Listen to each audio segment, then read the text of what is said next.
So how it kind of got its legs again was recently I was on a vacation visiting my brother Jason in Georgia, and it was just kind of guy to guy at night, and I talked to him about this idea a few times over the years. So I just brought it up again and said, hey, I keep having this thought about my Jerky for Jesus business idea, and I'm starting to have a little bit of almost anxiety about it. Like, I'm doing fine with life and everything is really good.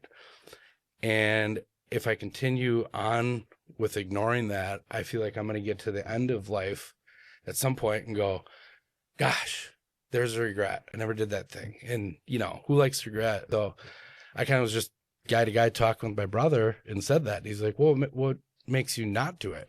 And I go, oh, I guess, having three kids, a job, a mortgage to pay, all the other life things. All of a sudden, he's kind of knocking down my objections one after another till all of a sudden we kind of fast forward to a few minutes later, got to the point where he partnered with me, found a co-packer to make it for me. So in this conversation with my brother, he's like, he's a pretty savvy business guy. And he says, what do you think about that name, Jerky for Jesus? And I'm like, what about it?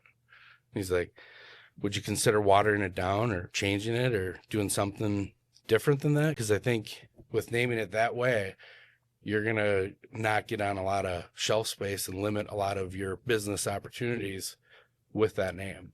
And I said, yeah, I've thought of that. And no, I don't have any interest in changing it.